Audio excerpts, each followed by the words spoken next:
Unit pertahanan udara Rubicon dari militer Rusia kembali menunjukkan kemampuannya dalam pertempuran anti-drone.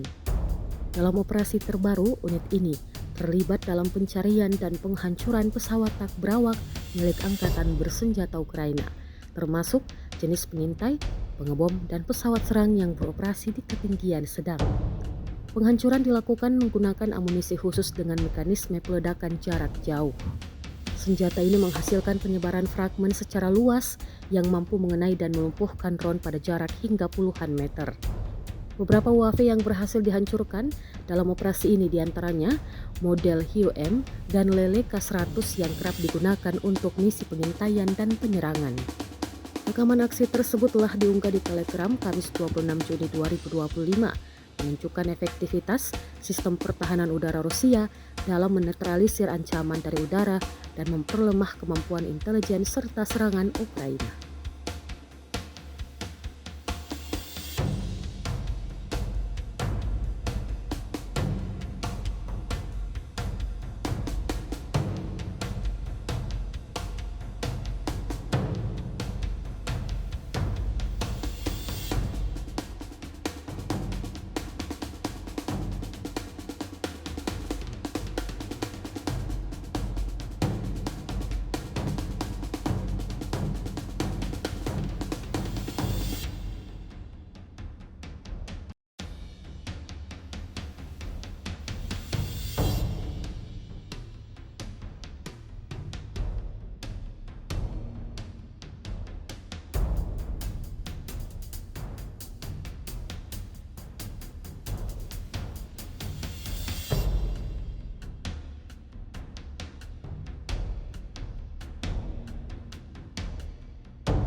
Download Tribun X sekarang, menghadirkan lokal menjadi Indonesia.